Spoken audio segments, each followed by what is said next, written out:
जय हिंद मित्र हो. मी Yunus Shaikh, Hazrat Ramzan Shah दरगाहचा trustee plus मानस सचिव आपल्या समोर लाईव्ह उपस्थित आहे. मित्र हो, अखंड भारताचे आराध्य दैवत राजे छत्रपती शिवाजी महाराज, महामानव डॉक्टर बाबासाहेब आंबेडकर आणि तो परमेश्वर ज्याचे तुम्ही आम्ही लेकरे आहोत यांना साक्षी ठेवून हा व्हिडिओ केवळ आपल्यासाठी मी बनवत आहे. मित्र हो,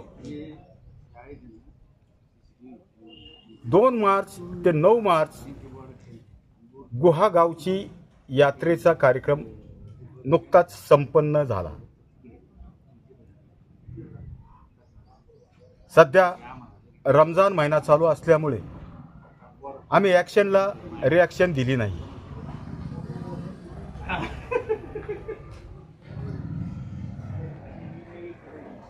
आजचा धरणे आंदोलनाचा जवळजवळ 806वा दिवस आहे मित्र हो. आजचा धरणे आंदोलनाचा जवळजवळ 806वा दिवस आहे.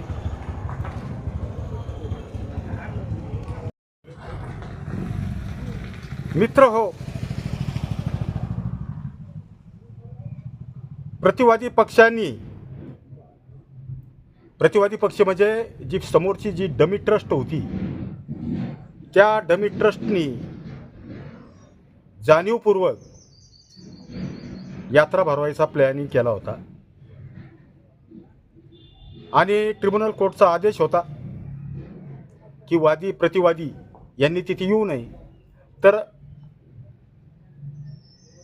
जो यात्रेचा अथवा उरूसचा जो प्रोग्राम झाला आणि ट्रिब्युनल कोर्टाची काय ऑर्डर होती आणि नंतर नाट्यमयरित्या ट्रिब्युनल कोर्टाला कसा मनाई आदेश आला त्याचं मी थोडक्यात 5 मिनिटात आपणाला प्रूफसहित विश्लेषण करून सांगणार आहे.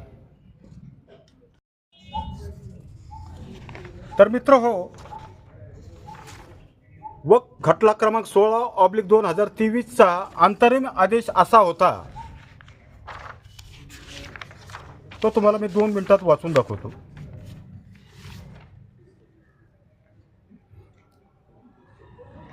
मान्य जिल्हाधिकारी अहमदनगर आणि पोलीस अधीक्षक अहमदनगर यांना आदेश देण्यात येतो की 9 मार्च 2023चा आदेश अंमलात आणावा.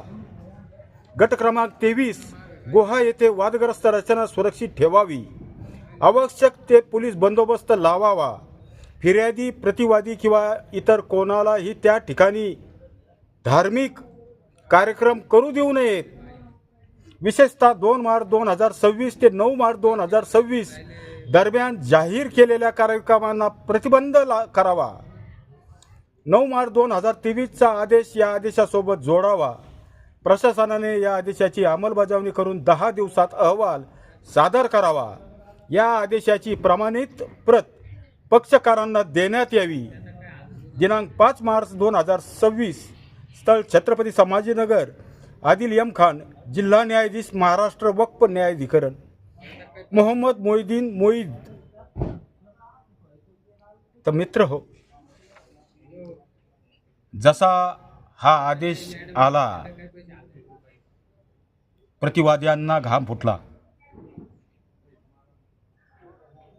की असं कसं काय होऊ शकतं. मग नंतर सूत्रे चालू झाली. अशी सूत्रे चालू झाली की खरे चेहरे जगासमोर यायला लागले. मित्र हो, प्रतिवादी थेट जिल्ह्याचे पालकमंत्री राधाकृष्ण विखे पाटील यांच्याजवळ गेले. राधाकृष्ण विखे पाटील साहेबांनी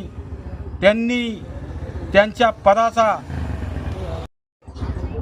मान्य पालकमंत्री साहेबांनी त्यांच्या पदाचा वापर करून माननीय मुख्यमंत्री देवेंद्र फडणवीस साहेबांना रिक्वेस्ट केली आणि माननीय मुख्यमंत्री साहेबांनी गुहासारख्या छोट्याशा खेडेगावात, जिथे आम्ही 2 वर्षे अधिक 3 महिन्यापासून जे संविधानिक धरणे आंदोलन करीत आहोत, ढुकूनही नाही पाहिलं, पण केवळ पालकमंत्र्यांचा फोन आला म्हणून माननीय मुख्यमंत्री साहेबांनी न्यायमूर्ती साहेबांना फोन करून सांगितला की ग्रामोत्सव आहे, तेथे सर्व काही अलबेल आहे, काहीतरी पळवाट काढा. माननीय कलेक्टर साहेब आणि SP साहेबावर बी दबाव आणला.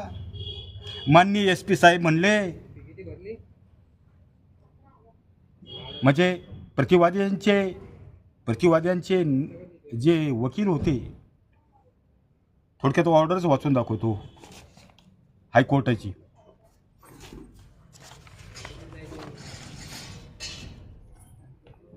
गट नंबर 23 गुहा येथे असलेल्या वादग्रस्त बांधकामाचे संरक्षण करावे. ऑर्डर किसकी? आवश्यक पोलीस बंदोबस्त ठेवून कोणालाही धार्मिक कार्यक्रमापासून रोखावे. याचिकाकर्त्यांच्या वकिलांनी सांगितले की याचिकाकर्ते वक्फ सूटचे पक्षकार नाहीत. म्हणजे ट्रिब्युनल कोर्टाने जो आदेश मान्य जिल्हाधिकारी साहेब आणि मान्य SP साहेबांना जो काढला होता, तर याचिकाकर्त्यांचं म्हणणं आहे की ते ट्रिब्युनल कोर्टाचे पक्षकार नाहीत. याचिकाकर्ता क्रमांक 1 हा ग्रामसेवक आहे आणि याचिकाकर्ता क्रमांक 2 हा ग्रामपंचायत गुहाचे प्रशासक व सरपंच आहेत. म्हणजे थोडक्यात मित्र हो, जे याचिकाकर्ते जे 1 ते 19 दाखवले आहेत, त्यामध्ये 1 क्रमांक हा ग्रामसेवक, 2 नंबर ग्रामपंचायत, 3 नंबर प्रतिवादी, 3 नंबर सरपंच, 4 नंबर प्रतिवादी डमी ट्रस्ट आणि 5वी नंबर हे आमचे हजरत रमजान शाळाची ट्रस्ट असा सिरियल नंबर आहे. त्यामध्ये कलेक्टर SP हे पार्टी नाही. तर प्रतिवादींनी तो पळवाट काढून की हे पक्षकार नसल्यामुळे तुमच्या आदेशाची थोडी व्याप्ती वाढत आहे आणि सदर उत्सव हा ग्रामोत्सव आहे आणि सदर पक्षकारांना तो करून द्यावा म्हणून तात्पुरत्या स्वरूपाची स्थगिती उठवण्यात आली. तर मित्र हो, SP साहेब स्वतः मान्य न्यायमूर्ती समोर खोटे बोलले की आम्ही 2023चा ट्रिब्युनल कोर्टाचा जो आदेश होता त्याचे पूर्णपणे पालन केले आहे. मोबाईल बंद करो भाई. माननीय SP साहेबांनी उच्च न्यायालयात सांगितले आहे, न्यायमूर्ती समोर सांगितलं की आम्ही 2023चं पूर्णपणे पालन केलं आहे. तर मग माननीय SP साहेबांना मला एक म्हणणं आहे, 2023चं उल्लंघन केल्यामुळे आम्ही मागील 2 वर्ष आणि 3 महिन्यापासून या मान्य तहसीलदार कार्यालयाच्या समोर धरणे आंदोलन करीत आहे. हे कशासाठी आहे सर? याचे उत्तर माननीय SP साहेबांनी द्यावे. चला ठीक आहे, आता लवकरच ट्रिब्युनल कोर्टामध्ये मान्य तहसीलदारपासून मान्य कलेक्टर साहेबापर्यंत आणि मान्य PI पासून मान्य SP साहेबापर्यंत सर्वांना पार्टी बनवण्यात येईल आणि येणाऱ्या काळात हळूहळू ज्या तिथे सुफी संतांच्या मजारीसमोर असंवैधानिक हरकती झाल्या आहेत त्या न्यायालयाच्या आदेशानुसार या ऑफिसरला काढायला लावू.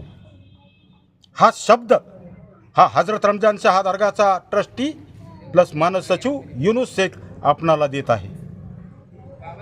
आणि राहिला विषय यात्रेच्या दिवशी राजकीय हिंदुत्वाचे पोशाख घालून येणाऱ्या नेते मंडळींना मी चॅलेंज करतो. कोणी म्हणतंय की हे जिहादी आहेत, कोणी म्हणतंय हे अतिक्रमण करून येऊन बसले आहेत. अरे दादा हो,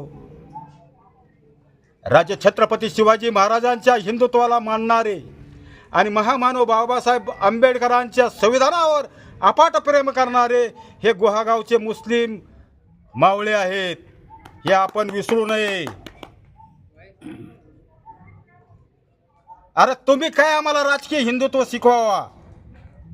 तुमची काय अवकात? अरे राजे छत्रपती शिवाजी महाराजांना त्यांना छत्रपतीपासून रोखणारे, त्यावेळेस कुठे गेलं होतं तुमचं हिंदुत्व? राजे छत्रपती शाहू महाराज यांना यजुर्वेदापासून रोखणारे तुम्ही श्लोक म्हणू शकत नाही, तुम्ही शूद्र आहात, त्यावेळेस कुठे गेले होते तुमचं हिंदुत्व? अरे थोडासा जनाची नाही मनाची ठेवा. 2 वर्ष अधिक 3 महिने झाले आम्ही सरकारी तहसील कचेरी समोर संविधानिकरित्या न्यायालयीन लढाई लढत आहोत, संविधानिक लढाई लढत आहोत. याच्याविषयी बस शब्द सुद्धा बोलत नाही आणि तिथे म्हणता आम्ही भव्य मंदिर बनवू. अरे हा बंदा आपणाला 1 करोड रुपये देणगी देईन, 1 करोड, फक्त गट नंबर 23 सोडून. तुम्ही कोठेही मंदिर बनवा, गट नंबर 23 सोडून तुम्ही कोठेही भव्य मंदिर बनवा, संपूर्ण मुस्लिम समाज आपणाला 1 करोड रुपये देणगी देईन. पण याद राखा, गट नंबर 23 यामध्ये न्यायालयीन प्रकरण आहे. आम्ही संविधानिक लढाई लढत आहोत. येथे जर तुम्ही हिंदुत्वाची आव्हानाचा नाटकं करता तर हे राजे छत्रपती शिवाजी महाराजांचे मावळे, बाबासाहेब आंबेडकरांच्यावर अफाट प्रेम करणारे संविधान प्रेमी तुम्हाला सुट्टी देणार नाही, याची नोंद घ्यावी. एवढे बोलून मी युनुस शेख आपली रजा घेतो. जय हिंद, जय महाराष्ट्र, जय संविधान.